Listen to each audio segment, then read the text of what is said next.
Hello बच्चों, आप सभी का स्वागत है आपके अपने YouTube channel Medica IIT wing में। आज हम क्वेश्चन सीरीज के साथ आए हुए हैं। हम लोग एक क्वेश्चन को देखते हुए आगे बढ़ेंगे। सबसे पहले हम पहले चैप्टर का शुरुआत करेंगे। पहला चैप्टर है द लिविंग वर्ड। देखते हैं, हम लोग क्वेश्चन देखते हैं और क्वेश्चन को समझने की कोशिश करते हैं। पहला क्वेश्चन है, read the following statements and select correct ones. आप इन स्टेटमेंट को पढ़िए और जो करेक्ट है उसके बारे में बताइए। पहला ऑप्शन है, increase in mass and increase in number are twin characteristics of growth. Mass और नंबर दोनों का बढ़ना, ये दोनों कैरेक्टर ग्रोथ के हैं। पहला ऑप्शन। दूसरा देखते हैं, metabolic reaction can occur outside the body in isolated system. Metabolic reaction body के बाहर भी देखने को मिलता है, यानी आइसोलेटेड सिस्टम में देखने को मिलेगा। बिल्कुल इन विट्रो कल्चर में हम लोग देखते हैं, यानी हम लोग टेस्ट ट्यूब में देखते हैं मेटाबॉलिक रिएक्शन हम लोग को देखने को मिलता है। ये भी बात सही है। थर्ड ऑप्शन की तरफ आगे बढ़ते हैं। थर्ड ऑप्शन देखते हैं क्या है।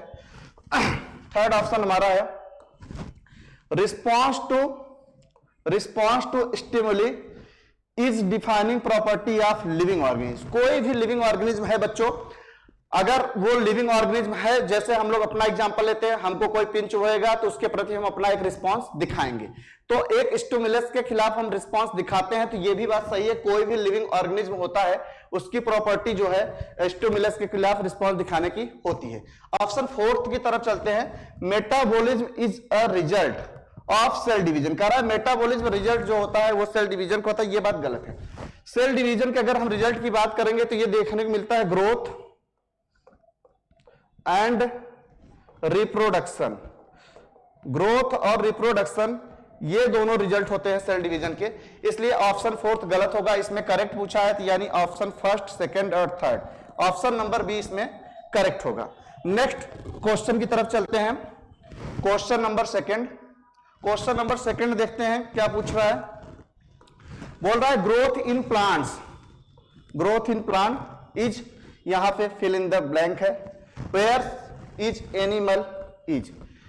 तो यहां पे भरना है, प्लांट में ग्रोथ जो देखने को मिलता है लाइफ टाइम तक देखने को मिलता है, लेकिन एनिमल में जो ग्रोथ देखने को मिलता है एक सर्टेन एज तक देखने को मिलता है। देखते हैं पहला ऑप्शन क्या कर रहा है, कॉन्टिन्यूअस। प्लांट में ग्रोथ कर रहा है कॉन्टिन्यूअस और एनिमल में भी ग्रोथ कर रहा है कॉन्टिन्यूअस। ये ऑप्शन गलत हो जाएगा। कह रहा है अप टू सर्टेन एज, एक समय तक प्लांट में देखने को मिलता है जबकि एनिमल में कॉन्टिन्यूअस देखने को मिलता है। ये भी गलत हो जाएगा। कॉन्टिन्यूअस ग्रोथ देखने को मिलता है प्लांट में, ये बात सही लग रहा है। Up to certain age animal में, ये बात भी सही है, यानी ऑप्शन इसका थर्ड सही होगा। प्लांट में ग्रोथ कॉन्टिन्यूअस देखने को मिलता है और एनिमल के केस में ग्रोथ एक एज तक देखने को मिलता है, एक समय तक देखने को मिलता है, इसलिए इसका ऑप्शन नंबर थर्ड करेक्ट होगा। नेक्स्ट क्वेश्चन की तरफ हम लोग आगे बढ़ते हैं। हम लोग आता है question number third. Question number third हम लोग देखते हैं क्या पूछना चाह रहा है। क्वेश्चन नंबर थर्ड करा, which of the following does not reproduce. करा इनमें से कौन सा रिप्रोड्यूस नहीं करेगा या रिप्रोड्यूस नहीं करते हैं। म्यूल यानी खच्चर रिप्रोड्यूस नहीं करते हैं, इनफर्टाइल ह्यूमन कपल रिप्रोड्यूस नहीं करते हैं, वर्कर भी रिप्रोड्यूस नहीं करते हैं, इसलिए इसके चारों ऑप्शन करेक्ट होंगे। ये चारों के चारों, तीनों के तीनों ये रिप्रोड्यूस नहीं करते हैं। नेक्स्ट क्वेश्चन की तरफ बच्चों आगे बढ़ते हैं। क्वेश्चन नंबर फोर्थ देखते हैं। क्वेश्चन नंबर फोर्थ में क्या पूछ रहा है। क्वेश्चन नंबर फोर्थ में हम लोग देखते हैं, करा statements nothing lives forever, at life, continue, illustrate. इनमें से पूछना चाह रहा है कि लाइफ को कंटिन्यू बना के कौन रखता है। तो इसमें हम आते हैं, देखते हैं, हमारा होगा रिप्रोडक्शन। पहला ऑप्शन है रिप्रोडक्शन, बिल्कुल लिविंग ऑर्गेनिज्म की लाइफ को बना के रखता है रिप्रोडक्शन, इसका फर्स्ट ही ऑप्शन करेक्ट होगा। एम्ब्रियोजेनेसिस ये बाद का प्रोसेस है, रेप्लिकेशन और मेटाबॉलिज्म ये सब बाद के प्रोसेस हैं, यानी इसका ऑप्शन फर्स्ट करेक्ट होगा रिप्रोडक्शन। लाइफ की कंटिन्यूटी को लगातार बना के रखता है रिप्रोडक्शन। नेक्स्ट यानी क्वेश्चन नंबर फिफ्थ की तरफ हम लोग आगे बढ़ते हैं। देखते हैं नेक्स्ट क्वेश्चन में क्या पूछ रहा है। Next question, question number fifth, which of the following statements regarding consciousness is are correct। कह रहा है आप इन स्टेटमेंट को पढ़िए और कॉन्शियसनेस के लिए कौन सी बात सही है आप बताइए। तो देखते हैं, the external environment stimuli can be physical, chemical, biological. ये बात एकदम सही है। दूसरे ऑप्शन की तरफ बढ़ते हैं, consciousness is a defining property. बिल्कुल, किसी भी लिविंग ऑर्गेनिज्म की डिफाइनिंग प्रॉपर्टी कॉन्शियसनेस होती है। ऑप्शन नंबर थर्ड की तरफ हम लोग आगे बढ़ते हैं। ऑप्शन नंबर थर्ड देखते हैं क्या बोल रहा है, कह रहा है all organism from prokaryotes to most complex eukaryotes response to stimuli. बिल्कुल, चाहे वो प्रोकैरियोट हो चाहे वो यूकैरियोट हो, ये सब के सब रिस्पॉन्स करते हैं स्टिमुली के प्रति। ऑल ऑफ दीज, चार के चारों ऑप्शन इसमें करेक्ट होंगे। इसमें तीनों बातें सही हैं। कॉन्शियसनेस, अगर कोई भी लिविंग ऑर्गेनिज्म है, चाहे हमारे इन्वायरमेंट में फिजिकल चेंज हो, चाहे बायोलॉजिकल चेंज हो, चाहे केमिकल चेंज हो, लिविंग बीइंग उसके प्रति रिस्पॉन्स जरूर दिखाएगा। कोई भी स्टिमुलस किसी लिविंग बीइंग को दिया जाएगा, वो उसके प्रति रिस्पॉन्स जरूर दिखाएगा।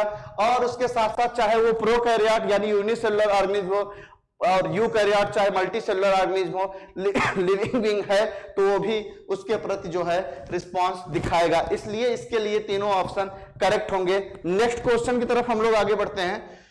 क्वेश्चन नंबर 6, क्वेश्चन नंबर 6 हम लोग देखते हैं क्या पूछना चाह रहा है। क्वेश्चन नंबर 6 बोल रहा है which of the following does not contain defining characteristics of living being। कह रहा है कि इसमें से कौन सा लिविंग बीइंग का कैरेक्टर नहीं होगा। तो ऑप्शन फर्स्ट देखते हैं क्या है, response to stimuli and consciousness. बिल्कुल, स्टिमुली के प्रति रिस्पॉन्स करना और कॉन्शियसनेस रखना ये लिविंग बीइंग की प्रॉपर्टी होती है। ग्रोथ और रिप्रोडक्शन ये लिविंग बीइंग की प्रॉपर्टी नहीं होगी। Metabolism and cellular level of organisation ये लिविंग बीइंग की प्रॉपर्टी होगी। तो यानी इसमें पूछा है इनमें से कौन सी लिविंग बीइंग की प्रॉपर्टी नहीं होगी, तो ऑप्शन नंबर बी करेक्ट होगा। क्योंकि ग्रोथ और रिप्रोडक्शन दोनों में एक्सेप्शन देखने को मिलता है। ग्रोथ में नॉन लिविंग बीइंग भी ग्रोथ करते हैं, जैसे माउंटेन, बाउल्डर, सैंड माउंट, इन सब में ग्रोथ देखने को मिलता है। और उसके साथ साथ हम लोग आगे बढ़ते हैं, देखते हैं रिप्रोडक्शन में भी एक्सेप्शन देखने को मिलता है। जैसे म्यूल ये लिविंग ऑर्गेनिज्म है लेकिन रिप्रोड्यूस नहीं करता है।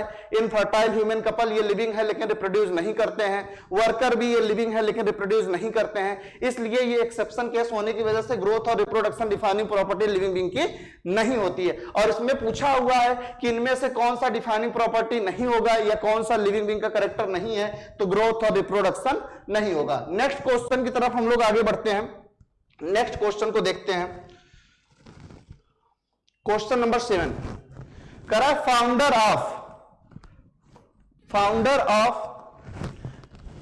Founder of binomial nomenclature. Binomial nomenclature का फाउंडर कौन है? डार्विन को बोला जाता है, मेंडल को बोला जाता है, लिनियस को बोला जाता है कि लेमार्क को बोला जाता है? बिल्कुल, कैरोलस लिनियस को फाउंडर ऑफ बाइनोमियल नॉमेनक्लेचर बोला जाता है। नेक्स्ट क्वेश्चन की तरफ बेटा आगे बढ़ते हैं हम लोग। क्वेश्चन नंबर 6, क्वेश्चन नंबर 8 देखते हैं। क्वेश्चन नंबर 8 में क्या पूछ रहा है, which of the following is incorrect. Incorrect पूछ रहा है with respect to nomenclature. Nomenclature के लिए कौन सी बात गलत है? पहला ऑप्शन जनरली इन लैटिन, ये बात सही है। फर्स्ट वर्ड रिप्रेजेंट जीनस, ये भी बात सही है। मान लीजिए एग्जांपल के लिए हम लोग देख लेते हैं, समझ लेते हैं। एक एग्जांपल लेते हैं मैंगो का, मैंजीफेरा इंडिका। मैंजीफेरा इंडिका पहला वर्ड कैपिटल है, दूसरा स्मॉल है। तो इसमें देखते हैं फर्स्ट वर्ड रिप्रेजेंट जीनस, पहला वर्ड जीनस है और दूसरा स्पीसीज है।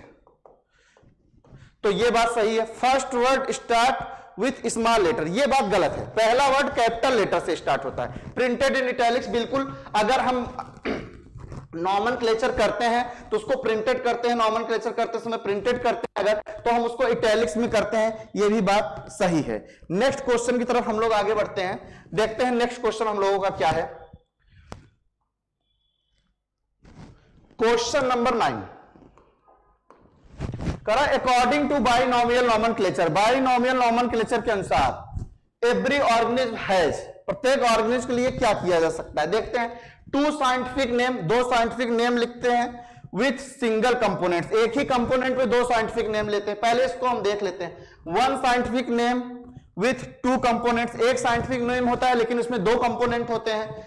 थर्ड ऑप्शन पे आते हैं, one common name with three components, एक कॉमन नेम होता है जिसके तीन कंपोनेंट होते हैं। टू नेम्स होते हैं, एक लैटिन में होता है और दूसरा जो है कॉमन नेम होता है। देखते हैं क्या होता है। अगर हम बाइनोमियल नॉमेनक्लेचर लिखते हैं तो दो कंपोनेंट्स इसके होते हैं, पहला होता है जीनस बेटा, पहला होता है जीनस और दूसरा होता है स्पीशीज। जैसे एग्जांपल लेते हैं ह्यूमन का, होमो सेपियंस, होमो सेपियंस, पहला वर्ड जीनस है, दूसरा स्पीशीज है, पहला कैपिटल लेटर है, दूसरा स्मॉल लेटर है, यानी इन दोनों को मिला के एक साइंटिफिक नेम हुआ, एक साइंटिफिक नेम हुआ, एक साइंटिफिक नेम हुआ और कंपोनेंट हुए दो। तो ऑप्शन नंबर बी इसका करेक्ट होगा।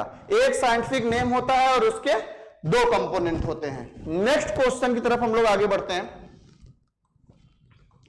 Question number 10, correct sequence of taxonomic study newly discovered organism. क्या सीक्वेंस होगा अगर हम टेक्सोनॉमिक स्टडी यानी टेक्सोनॉमी के अनुसार किसी भी नए ऑर्गेनिज्म को अगर हम डिस्कवर किए तो क्या सीक्वेंस होगा। अगर हम किसी भी नए ऑर्गेनिज्म को डिस्कवर करते हैं, सबसे पहले उसका हम लोग कैरेक्टराइजेशन करते हैं, फिर उसका हम लोग आइडेंटिफिकेशन करते हैं, फिर उसका हम लोग नॉमेनक्लेचर करते हैं, फिर उसका हम लोग क्लासिफिकेशन करते हैं। देखते हैं, first characterization, then identification, nomenclature, then classification. Option first ही इसका करेक्ट होगा, बाकी आगे देख लेते हैं। First characterization, then identification, nomenclature and characterization, ये गलत है। नेक्स्ट देख लेते हैं,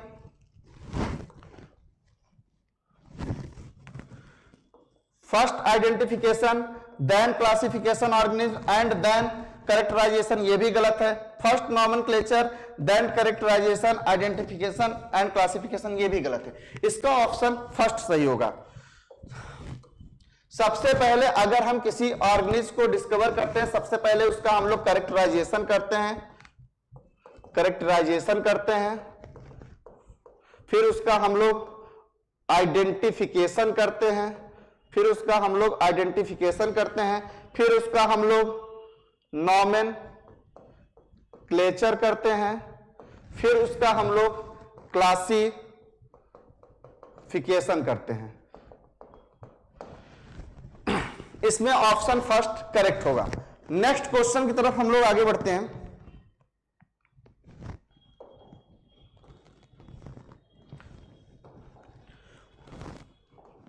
नेक्स्ट क्वेश्चन की तरफ आगे बढ़ते हैं, देखते हैं क्वेश्चन नंबर 11। क्वेश्चन नंबर 11 क्या पूछ रहा है, आईसीएनपी का कह रहा है फुल फॉर्म क्या होगा। आईसीएनपी तो आईसीएनपी की अगर हम बात करें बेटा, तो इसका जो फुल फॉर्म होता है वो होता है international code of nomenclature for cultivated plants.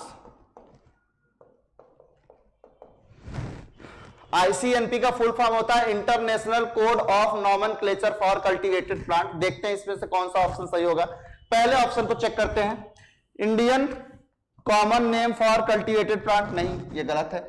International code of nomenclature for cultivated plants, option B correct होगा। फिर भी आगे चेक कर लेते हैं, international common name for common plants, ये भी बात गलत है। International code of nomenclature for common plants, ये भी बात गलत है। पहला ऑप्शन इसका करेक्ट होगा, international code of nomenclature for cultivated plant, ICNP का फुल फॉर्म होता है। नेक्स्ट क्वेश्चन की तरफ आगे बढ़ते हैं बच्चों, देखते हैं क्वेश्चन नंबर 12। क्वेश्चन नंबर 12 में क्या पूछना चाह रहा है, देखते हैं। क्वेश्चन नंबर 12 कह रहा है which of the following is incorrect, इनमें से कौन सा इनकरेक्ट है। कह रहा है species is a group of individual organism which fundamental dissimilarity. कह रहा है स्पीशीज जो होता है ये ग्रुप ऑफ इंडिविजुअल ऑर्गेनिज्म का ग्रुप होता है और फंडामेंटल ये डिसिमिलर होते हैं। अच्छा नेक्स्ट आगे चेक करते हैं, ऑप्शन बी की तरफ चलते हैं। कह रहा है सोलेनम पिटूनिया एंड धतूरा बिलोंग टू फैमिली सोलनेसी, ये बात एकदम सही है। सोलेनम पिटूनिया धतूरा ये फैमिलेसी ये जो है सोलेनेसी फैमिली के होते हैं। इसको हम लोग याद करते हैं DESP से, दतूरा, सोलेनम और पिटूनिया। DSP से याद करते हैं, ये सबके सब आते हैं फैमिली सोलेनेसी। आगे बढ़ते हैं, कह रहा है cat and dog sorry belong to Felidae and Canidae. Cat और डॉग फेलाइडी और कैनाइडी से बिलोंग करते हैं, ये भी ऑप्शन सही है। Genus is interpolated between family and species, बिल्कुल जीनस इंटरपोलेटेड होता है फैमिली और स्पीसीज के बीच में। आगे बढ़ते हैं, देखते हैं तो इसमें ऑप्शन गलत क्या होगा, इनकरेक्ट क्या है। Species is a group of individual organism with fundamental, ये जो डिसिमिलरिटी है यहां पे होना चाहिए था सिमिलरिटी, चूंकि इसमें इनकरेक्ट पूछा है इसलिए इसका ऑप्शन नंबर फर्स्ट करेक्ट होगा। नेक्स्ट क्वेश्चन की तरफ हम लोग आगे बढ़ते हैं, क्वेश्चन नंबर 13 देखते हैं। क्वेश्चन नंबर 13 में क्या पूछ रहा है, कह रहा है which of the following category include all others. कह रहा है कि इन कैटेगरी में which of the following categories includes all other. तो देखते हैं फैमिली, ऑर्डर, जीनस, स्पीसीज। इन सब में अगर हम देखते हैं तो जो ऑर्डर होगा वो इसमें करेक्ट होगा। नेक्स्ट क्वेश्चन की तरफ हम लोग आगे बढ़ते हैं, question number 14। Question number, two organism present in same class. कह रहा है दो ऑर्गेनिज्म है प्रेजेंट है सेम क्लास के, but not same family, they belong to same. अगर कोई दो ऑर्गेनिज्म सेम क्लास का है लेकिन सेम फैमिली का नहीं है तो इनमें से किसमें उसको रखा जाएगा। कोई भी दो ऑर्गेनिज्म है अगर वो सेम क्लास का है लेकिन सेम फैमिली का नहीं है तो उसको हम लोग बेटा ऑर्डर में रखते हैं। इसके लिए option number C, option number 3 correct होगा। नेक्स्ट क्वेश्चन की तरफ हम लोग आगे बढ़ते हैं, question number 15। Which of the following is incorrect? Question number 15 में पूछ रहा है इनमें से कौन सा इनकरेक्ट है। कह रहा है indica, ट्यूबरसम and Leo represent species epithet. बिल्कुल इंडिका, ट्यूबरसम, लियो ये सब के सब स्पीसीज है, ये बात सही है। Phylum Chordata is largest phylum. कह रहा है फाइलम कॉर्डेटा जो होता है लार्जेस्ट फाइलम है एनिमेलिया का। Monocotyledonous and dicotyledonous are two classes of angiosperm. बिल्कुल मोनोकोटिलिडन एक अलग क्लास है एंजियोस्पर्म का, डाइकोटिलिडन एक अलग क्लास है एंजियोस्पर्म का, ये भी बात सही है, ये भी बात सही है। आगे बढ़ते हैं, Convolvulaceae Solanaceae belong to order Polemoniales. कह रहा है कन्वोलिबुलेसी और सोलनेसी ये दोनों के दोनों पॉलीमोनियल ऑर्डर से बिलोंग करते हैं, ये भी ऑप्शन सही है। तो देखते हैं इसमें कौन सा इनकरेक्ट होगा। इनकरेक्ट पूछा हुआ है, कह रहा है phylum Chordata is largest phylum of animalia. नहीं, यहां होना चाहिए phylum arthropoda, phylum arthropoda is largest phylum of animalia, यानी यही बात इसमें इनकरेक्ट है। नेक्स्ट क्वेश्चन की तरफ बच्चों आगे बढ़ते हैं, देखते हैं नेक्स्ट क्वेश्चन कौन सा है और क्या पूछना चाह रहा है। नेक्स्ट क्वेश्चन कर रहा है which has least similar character family, class, genus, species. हमने बताया था 7 टेक्सोनॉमिक हायरार्की होते हैं। जब हम टेक्सोनॉमिक हायरार्की में नीचे से ऊपर की तरफ चलते हैं तो कैरेक्टरिस्टिक्स को हम लोग क्या करते हैं, कम करते हुए चलते हैं। जैसे हम करते हैं kingdom, phylum, class, order, family, genus, species.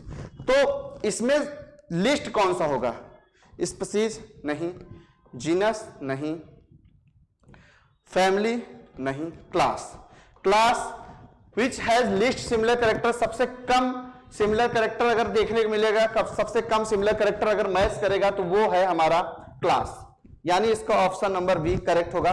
Class में लिस्ट सिमिलर कैरेक्टर देखने को मिलता है। नेक्स्ट क्वेश्चन की तरफ बच्चों हम आगे बढ़ते हैं। नेक्स्ट क्वेश्चन हम देखते हैं, नेक्स्ट क्वेश्चन हमारा क्या है, क्वेश्चन नंबर 17। क्वेश्चन नंबर 17 कह रहा है match the following and select correct option. कह रहा है इनमें से आप करेक्ट सेलेक्ट करिए, करेक्ट ऑप्शन कौन सा होगा, पहले मैच कराइए। Royal botanical garden national botanical research institute, Indian botanical garden आते हैं। नेशनल बॉटनिकल रिसर्च इंस्टीट्यूट देखने को मिलता है लखनऊ में। रॉयल बॉटनिकल गार्डन इंग्लैंड, क्यों? Indian botanical research institute Howrah, Kolkata. Check कर लेते हैं कौन सा ऑप्शन सही होगा।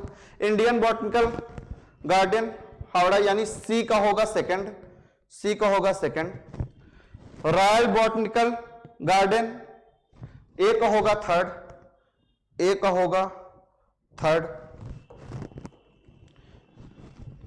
ए का होगा थर्ड, ए का होगा थर्ड, सी का होगा second. Royal botanical garden England A का third, B national botanical research institute Lucknow B का फर्स्ट, बी का फर्स्ट, ए का थर्ड, बी का फर्स्ट। और आते हैं C Indian botanical garden, C का होगा सेकंड। देखते हैं कोई मैच कर रहा है कि नहीं। ए का थर्ड, बी का यहां पे थोड़ा सा मिसप्रिंट है, बी का यहां पे होना चाहिए फर्स्ट और सी का यहां होना चाहिए सेकंड। ये बच्चों मिसप्रिंट है, आप इसको सही कर लीजिएगा। यहां पे ऑप्शन नंबर डी इसका करेक्ट होगा। नेक्स्ट क्वेश्चन की तरफ आगे बढ़ते हैं। Question number 18, read the following statement, museum has collection of preserved plant and animal specimen. Museum जो होता है यहां पे प्लांट और एनिमल दोनों के स्पेसिमेन को रख सकते हैं, बिल्कुल बात सही है। In herbarium specimen are preserved on sheet, ये भी बात करेक्ट है। Large animal are not preserved in museum. Insect are stuffed and preserved, insect को स्टफ्ड और प्रिजर्व किया जा सकता है, ऑप्शन फोर्थ। ऑप्शन फिफ्थ कह रहा है specimen in museum are preserved in formalin. कुछ स्पीसीज ऐसी होती है जिनको म्यूजियम में प्रिजर्व करके रखा जाता है, फॉर्मेलिन एक लिक्विड है, इसमें बिल्कुल स्नैक वगैरह को हम लोग प्रिजर्व करके रखते हैं म्यूजियम में, ये बात भी सही है। Large animal are not preserved in museum, ये बात गलत है। लार्ज एनिमल को म्यूजियम में हम लोग प्रिजर्व करके रखते हैं। कोई भी लार्ज एनिमल है, अगर कोई लार्ज एनिमल है तो इसको हम लोग जो है म्यूजियम में प्रिजर्व करके रखते हैं, म्यूजियम में हम लोग प्रिजर्व करके रखते हैं, तो ये बात यहां पे गलत है।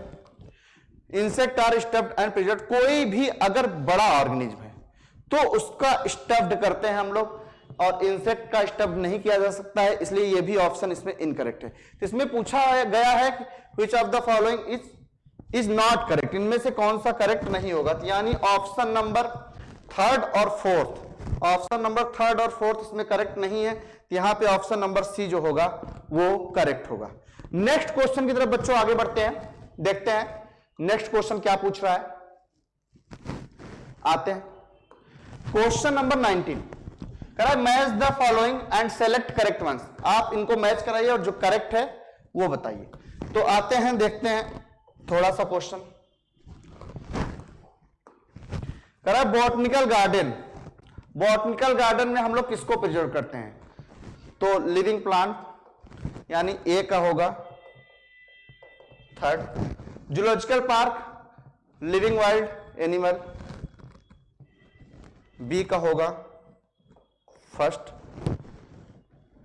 म्यूजियम, म्यूजियम में हम लोग प्रिजर्व करते हैं प्लांट और एनिमल के स्पेसिमेन को, यानी सी का होगा फोर्थ। और आते हैं हर्बेरियम, प्रिजर्व प्लांट स्पेसिमेन यानी डी का होगा सेकंड।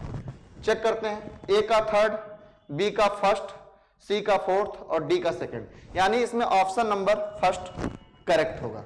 नेक्स्ट क्वेश्चन की तरफ बच्चों आगे बढ़ते हैं। नेक्स्ट क्वेश्चन हम लोग देखते हैं, क्वेश्चन नंबर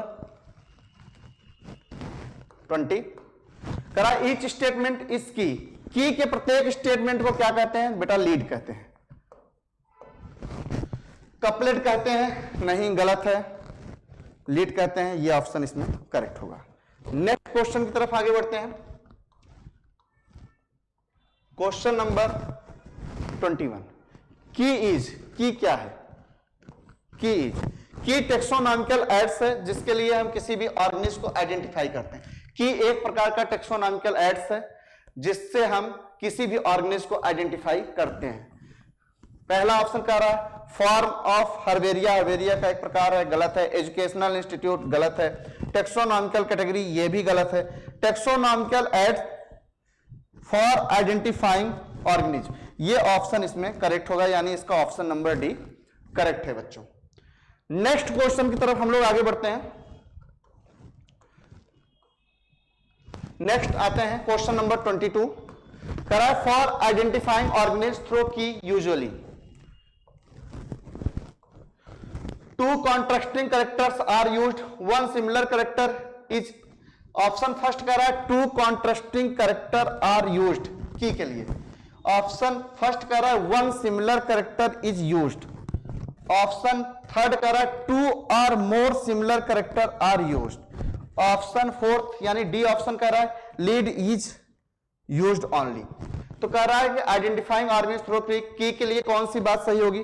तो की के लिए दो कॉन्ट्रास्टिंग कैरेक्टर जो है यूज करते हैं। की के लिए टू कॉन्ट्रास्टिंग कैरेक्टर को यूज किया जाता है, इसके लिए ऑप्शन फर्स्ट इसका करेक्ट होगा। नेक्स्ट क्वेश्चन की तरफ बच्चों आगे बढ़ते हैं, देखते हैं नेक्स्ट क्वेश्चन हम लोग का क्या है। क्वेश्चन नंबर 23 कह रहा है क्विक रेफरल सिस्टम इज, किसी भी ऑर्गेनिज्म के बारे में अगर हमें तुरंत जानकारी देख पाना है तो इनमें से किसके द्वारा हम लोग तुरंत जो है आइडेंटिफाई कर सकते हैं, देखते हैं। पहला ऑप्शन कह रहा है म्यूजियम, दूसरा जूलॉजिकल पार्क, तीसरा कह रहा है हर्बेरियम, चौथा कह रहा है की। अगर हमको क्विक रेफरल यानी क्विक तरीके से हमको जानकारी पानी है तो हम लोग हर्बेरियम के थ्रू बहुत जल्दी जो है जानकारी पा सकते हैं, इसलिए इसका ऑप्शन नंबर सी यानी तीसरे नंबर का ऑप्शन इसमें करेक्ट होगा। नेक्स्ट क्वेश्चन की तरफ आगे बढ़ते हैं, देखते हैं नेक्स्ट क्वेश्चन।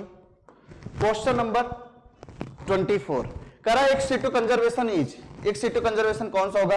बॉटनिकल गार्डन, पहला ऑप्शन, दूसरा ऑप्शन फ्लोरा, तीसरा ऑप्शन हर्बेरियम, चौथा ऑप्शन म्यूजियम। अगर हम एक सिटू कंजर्वेशन की बात करें तो बॉटनिकल गार्डन इसमें करेक्ट होगा। नेक्स्ट क्वेश्चन की तरफ आगे बढ़ते हैं। नेक्स्ट क्वेश्चन देखते हैं, क्वेश्चन नंबर 25। क्वेश्चन नंबर 25 देखते हैं, करार कुछ यहां फिल इन द ब्लैंक करना है। Are useful in providing information for identification of names of species found in an area. अगर हमको इंफॉर्मेशन और आइडेंटिफिकेशन करना है स्पीसीज का उस एरिया में पाए जाने के लिए, तो इनमें से कौन सा ऑप्शन सही होगा? फ्लोरा सही होगा कि फौना सही होगा कि मैनुअल सही होगा कि मोनोग्राफ सही होगा?